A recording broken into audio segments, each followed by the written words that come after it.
Syedaralun Ibrahim berusia 60 tahun, warga Balai Permata, Kecamatan Permata, Kabupaten Bener Meriah, meninggal dunia di tengah hutan perbatasan antara Kabupaten Bener Meriah dan Aceh Utara pada Rabu 10 Agustus 2022.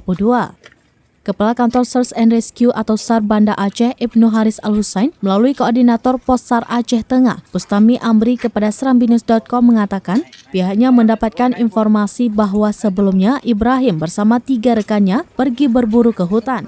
3 hari di hutan, Ibrahim mengalami sakit pada bagian ulu hati. Setelah mengalami sakit yang cukup parah, Ibrahim tidak bisa diselamatkan dan meninggal dunia di hutan.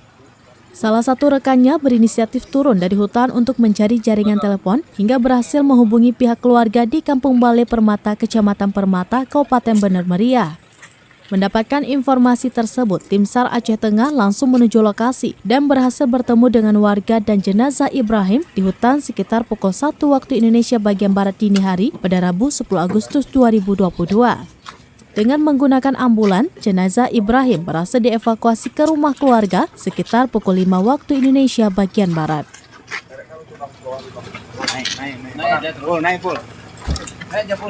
Dari Takengon, Romadani, Serambion TV. Iya. Anak tidur kambing no. Bisa kami di dalam.